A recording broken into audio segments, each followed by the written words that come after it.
Friends, this is Tanya to welcome back to my channel Tanya talks and reaction.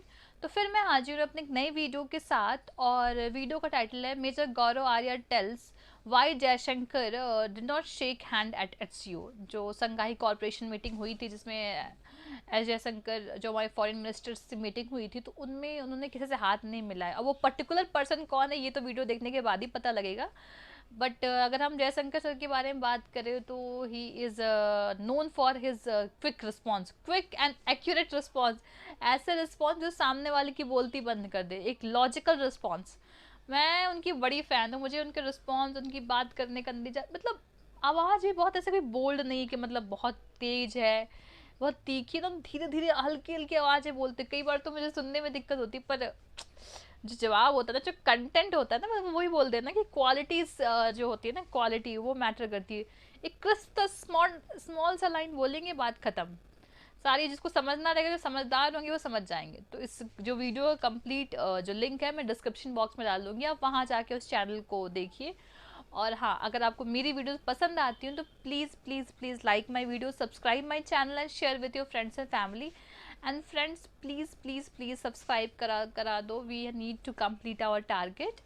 And पहले हम video देखते हैं फिर बात करेंगे। और हाँ, ये वीडियो बड़ी लंबी है, एक बार में तो होने वाली नहीं है, तो मैं इसको 2 पार्ट में करूँगी, ठीक है। 1 part and part 1 and part 2 दोनों शायद एक ही दिन कल आ जाएंगे दोनों पार्ट। तो I will try to upload both the parts tomorrow. तो please go and watch it. So let's start watching the complete video, फिर हम इस बारे में बातें करेंगे। थैंक यू चीमा साहब, बहुत बहुत धन्यवाद। थैंक यू मेर साहब। आज आपसे एक इम्पॉर्टेंट बात करनी है और वो ये है कि एक बड़ी इम्पॉर्टेंट अपॉर्चुनिटी आई थी जिसमें भारत और पाकिस्तान जो थे वो इंगेज कर सकते थे। वो थे शंघाई कोऑपरेशन ऑर्गेनाइजेशन का जो फॉरेन मिनिस्टर्स का एक इंगेजमेंट हुई ताशकंद में। तो उसमें डॉक्टर जयशंकर भी थे, पाकिस्तान से बिलावल भुट्टो जरदारी भी थे। तो लेकिन कोई बात बनी नहीं है वहाँ पे। एक मल्टीलैटरल फोरम का तो यही काम होता है कि वहाँ पे मज़ीद साइडलाइंस पे मुलाकातें होती हैं, तो वहाँ पे बात बनी नहीं है। आप क्या समझते हैं, इसकी क्या वजह है भारत और पाकिस्तान की फॉरेन मिनिस्टर्स की बात ना होना? हालांकि अगर आप बिलावल भुट्टो जरदारी को देखें तो he is known as progressive हैं वो बड़े, और इंडिया के साथ टॉक्स के बड़े हामी हैं। इनकी जब माजी में गवर्नमेंट आई थी 2008 से 13, तब इन्होंने बड़े इंडिया के विजिट किए थे जिसमें क्रिकेट डिप्लोमेसी, श्राइन डिप्लोमेसी सब कुछ किया था। लेकिन इस दफ़ा इट सीम्स के they are not getting a clue. तो आप क्या समझते हैं, व्हाट इज़ इंडिया साइड पे, क्या डॉक्टर जयशंकर के दिमाग में ऐसा क्या है? what is the Indian Foreign Office basically or the Indian government basically is thinking कि हाँ बिलावल भुट्टो जैसे डव से भी बात नहीं करना चाह रहे? सो ये काइंडली हमें बताइएगा थोड़ा सा मेरे व्यूअर्स को। जी चीमा साहब, पहले तो अपने शो में बुलाने का बहुत बहुत धन्यवाद आपको चीमा साहब। चीमा साहब, इसमें 2-3 वजूहत हैं। मैं पाकिस्तान की तरफ से, भारत दोनों की तरफ से आपकी इजाज़त हो तो बताना चाहूँगा। चीमा साहब, पहले तो भारत की तरफ से अगर मैं बता दूँ कि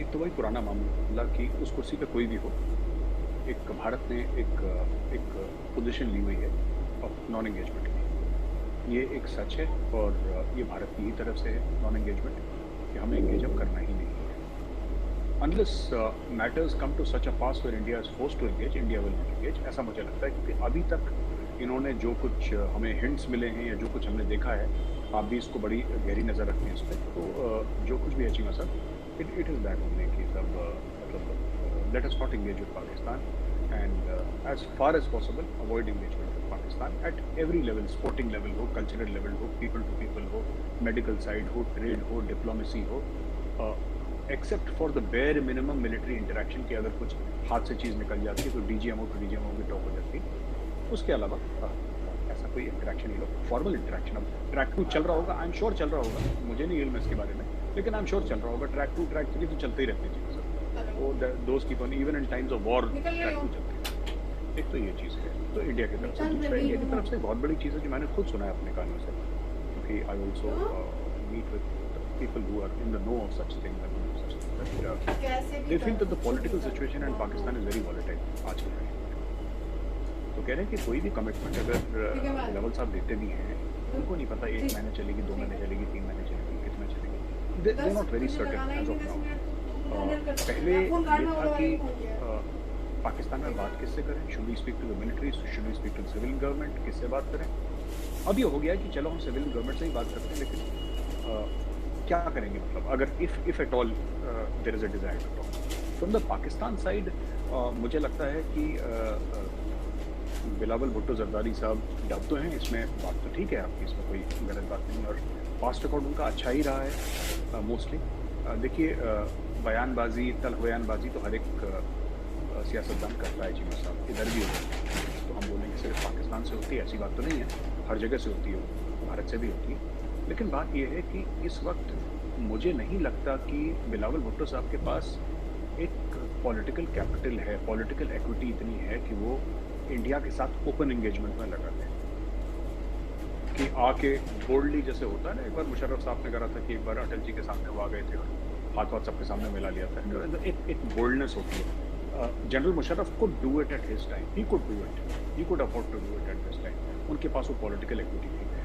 अब बिलावल जी के पास वो पॉलिटिकल इक्विटी है नहीं, क्योंकि अगर वो ऐसा कुछ करते और अगर बाय द वे वो चीज़ बैकफायर हो जाती, तो यहाँ पे तो स्लिप्स में खड़े हैं इमरान खान साहब, बड़े बड़े विकेट कीपर के ग्लव्स लिए हुए कि निक हो बैट से और मैं कैच करूँ आउट बोल, तो यहाँ पे तो लोग बैठे हैं उनका, and he will be judged. देखिए ना, मैं बार बार ये बोल चुका हूँ कि ही विल बी जज्ड। जब वो फूड सिक्योरिटी की कॉन्फ्रेंस पे गए थे तो उनसे बात उन्होंने कश्मीर की करी थी, he was judged even in a food security conference. अगर वो एनर्जी सिक्योरिटी की कॉन्फ्रेंस में जाएंगे, he will not be judged कि वो पाकिस्तान के लिए एनर्जी सिक्योरिटी में क्या लेकर आए, ही विल बी जज्ड कि भाई आपने कश्मीर का इशू रेज करा कि नहीं करा। सिमिलरली अगर वो जाते हैं इस वक्त, अभी वो एससीओ की उसमें गए और फिर दोनों फॉरेन मिनिस्टर्स थे वहाँ पे से, तो वहाँ पे तो रूस के भी थे, वाला चीन के भी थे और बड़े इंपॉर्टेंट थे वहाँ पे, बट वो बात हुई नहीं सिंपली बिकॉज बिलावल साहब करते क्या फिर? अगर वो कर देते और अगर वो सक्सेसफुल भी होता ना, फिर भी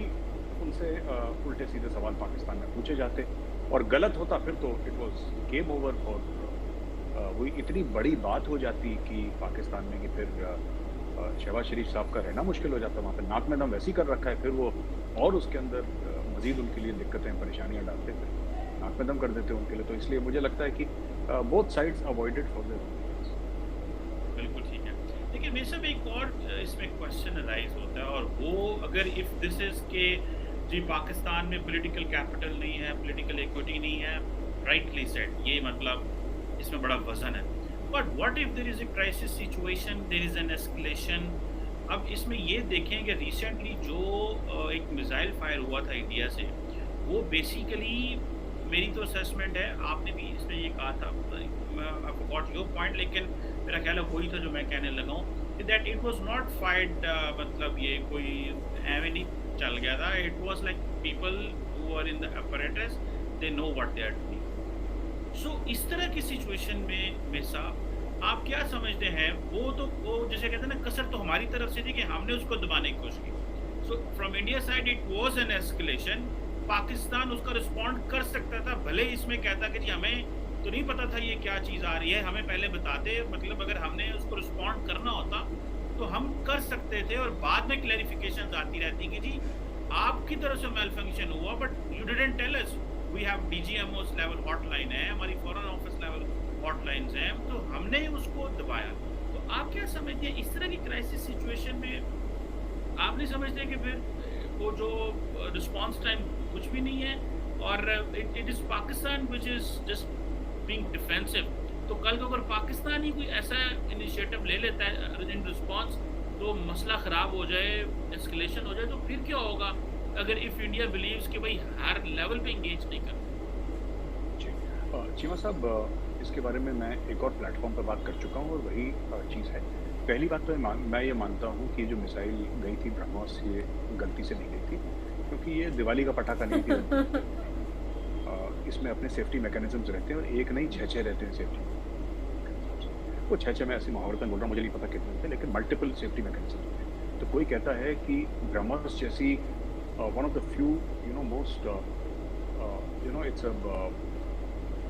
it's a highly sophisticated missile, अगर कोई कहे कि जी ऐसी छूट गई और अमूमन पाकिस्तान की ही तरफ उसका मुंह था और वहाँ पे ऐसे ही चली गई, पर उसके ऊपर वॉरहेड नहीं था, उसके ऊपर कुछ नहीं था, ऐसी चली गई, ऐसे मुझे नहीं लगता। मुझे लगता है कि जो भी है, it's I don't believe that is true.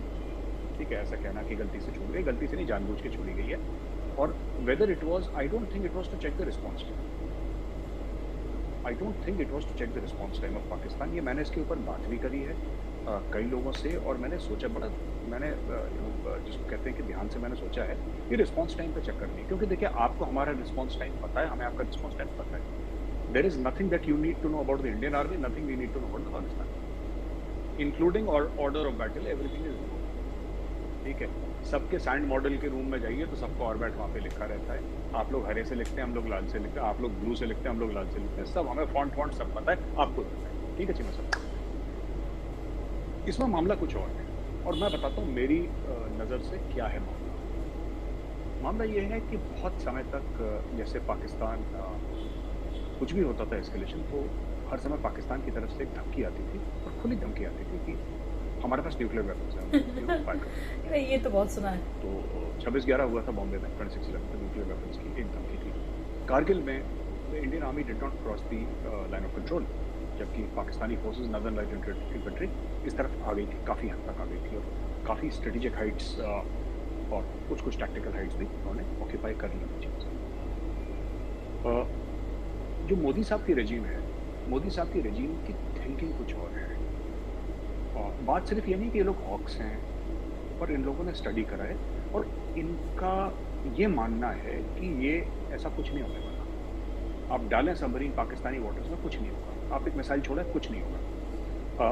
उनको, क्योंकि कई समय तक इंडिया ये कह रहा था कि अगर हमने, ये पूरी बात क्या थी कोल्ड स्टार्ट डॉक्ट्रिन की, कि अगर कोई टेरर अटैक होता है, हादसा होता है, तो there exist scope for limited war under the nuclear overhang, and एक शैलो थ्रस्ट होगा इंडिया की तरफ से, ठीक है।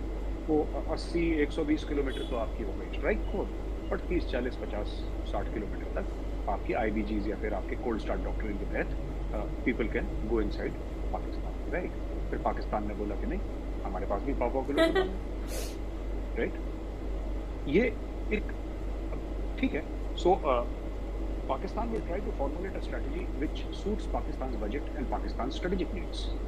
India will have a formalized strategy which suits India's budget and India's strategic needs. हम दोनों के बजट और स्ट्रेटेजिक नीड्स अलग अलग हैं। पाकिस्तान के अपने लिए ठीक है, हमारे लिए अपने ठीक है, लेकिन यहाँ पे एक थिंकिंग आ गई है among policy makers at a very senior level, ये कुछ होने जाने वाला नहीं है, आप करते रहो, देखते हैं कहाँ तक होता है, देखते हैं कहाँ तक होता है। एंड मैं एक बात बता रहा हूँ कि ये चीज़ आई गई हो गई पाकिस्तान से 2-2.5 दिन 3 दिन इसका डिस्कशन हुआ। I am very surprised. I am sure military के अंदर they might be taking it seriously, public discourse में नहीं गया। यू नो, ब्रह्मोस जैसी missile which has the capability of being nuclear armed, उसका एक मुल्क से, आपने सेकेंड वर्ल्ड वॉर में कभी सुना है जबकि टेक्नोलॉजी जीरो होती थी, आज के मुकाबले में तो जीरो टेक्नोलॉजी थी उस वक्त, आपने कभी सुना है मिसाइल गलती से आ गई कहीं पे? हाँ, कोई डर ही होगी मिसाइल, मतलब this is like a proper cruise missile. तो माइक्रोचिप वगैरह दुनिया भर के, GPS दुनिया भर के उसके अंदर लगे हुए हैं, state of the art equipment, it's made in this thing with Russia, and it is one of the most sophisticated missiles of its class, equal to American missiles of that caliber. इतनी smart missile है, अपने आप चल गई नहीं। ये एक thinking भी इंडिया में आई है कि चीमा साहब देखते हैं पाकिस्तान क्या करता है, बिकॉज क्या हुआ है कि यहाँ पे एक फीलिंग है चीमा साहब, और ये फीलिंग मैं चाहता हूँ एज अ पाकिस्तानी एनालिस्ट आप थोड़ा सा इसको समझने की कोशिश करें। आप अग्री नहीं करेंगे ये मैं समझ रहा हूँ, पर आप समझने की कोशिश करें कि इंडिया को लगा कि अब अति हो गई, यानी कि इंडिया को लगा कि बहुत ज़रूरत से ज़्यादा हो गया। हमारे यहाँ जो टेरर अटैक्स हुए, और हर समय एक हार्ड रिस्पांस इंडिया की तरफ से हर समय रोका गया, क्योंकि यहाँ पे पॉलिसी मेकर्स को पहले ये लगता था कि यार जैसे पार्लियामेंट अटैक्स हुए, right, you are aware, parliament 2001 में पार्लियामेंट अटैक्स हुए, अक्षरधाम टेम्पल पर अटैक्स हुए, 1993 कई 100 लोग मारे गए बॉम्बे में, दाऊद इब्राहिम वो हुए, और 26/11 is world famous, everybody knows about 26/11, right. Even जो कश्मीर में हुआ, इवन जो पंजाब में खालिस्तान मूवमेंट में हुआ, जो भी हुआ, इतने हज़ारों लोग मारे गए, कहीं ना कहीं देखिए नॉन स्टेट एक्टर्स की एक बात है, ठीक है, उसको आप अलग रखते हैं।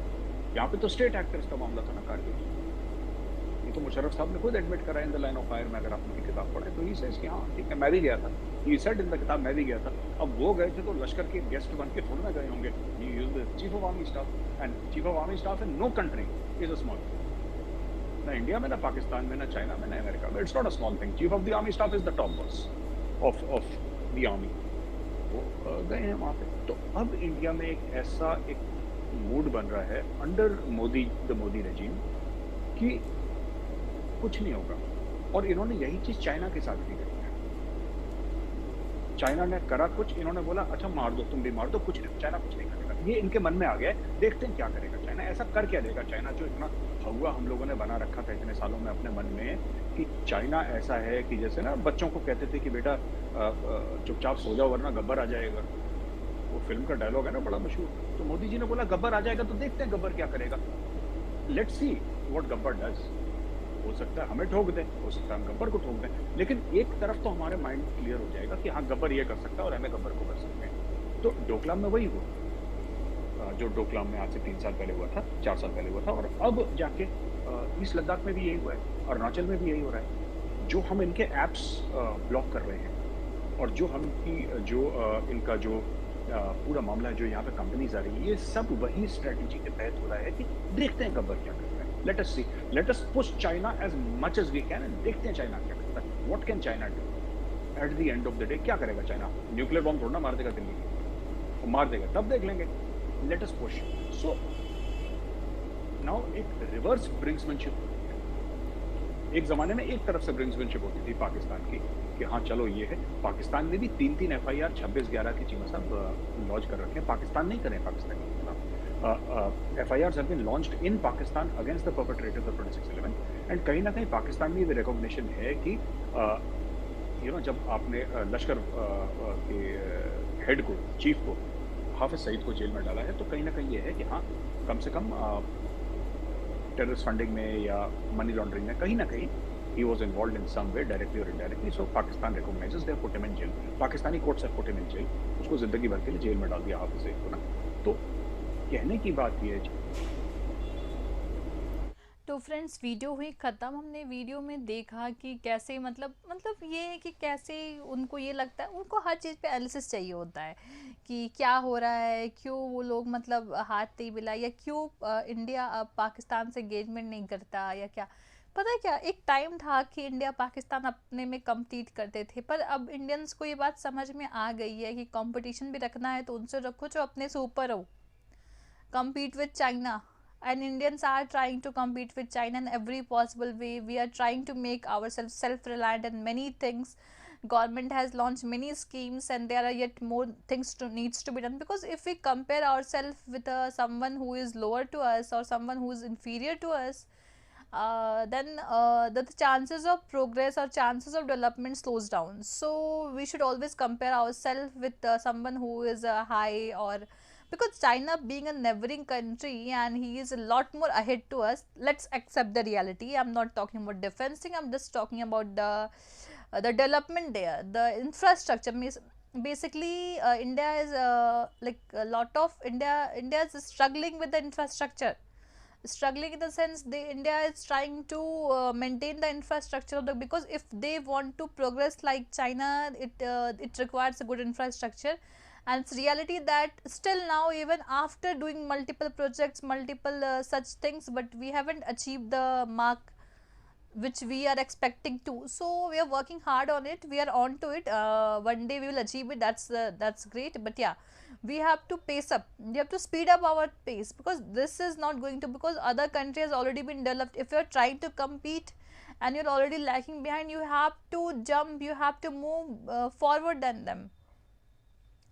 Yes, and this is what I think. And even in some cases like in Pakistan, people are like every time they compare to India कि like हमारा हमसाया मुल्क है, ऐसा है वैसा है जो भी है, they compare with India, they talk shit about India, they abuses India. And now whenever, and even these two people, I'm not being like what subjective, I'm not commenting on anyone, I'm just saying that I have seen the online debates of these two people, and they both the Gaurav sir and even the Kamal Chima both are like trashing each other with just throwing words at each other, like the bitter the word, the like I don't know, the smarter the person is, such type of game is being played on the TV, on a live debate.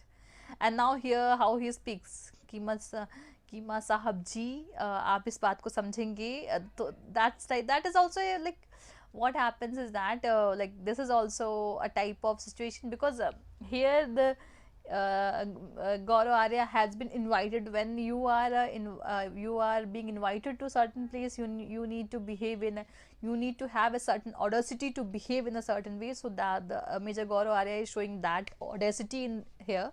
And apart from that, that is a live debate where you can say two non-friendly countries are arguing, then there's a lot of chances of heated arguments, and this is how it goes.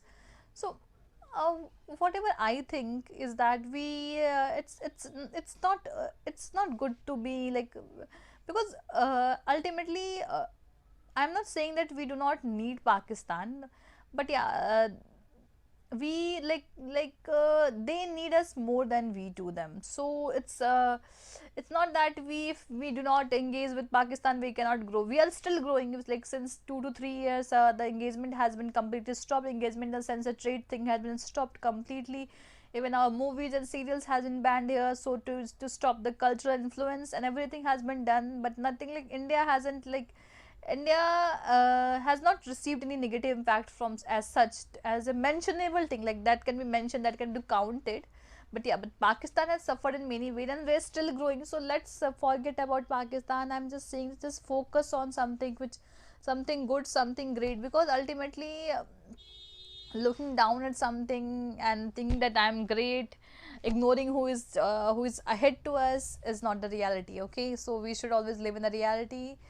And this is all about the video, and this video was very long, so I could not complete in one part, so I thought I should make it to a second part of it. So this is one part and I'll make the second part also of it, so please do watch both the parts. And if you want that I should I should react on some videos of your choice, please drop the link in the description box. And this is all for today. See you in the next video. Bye, take care.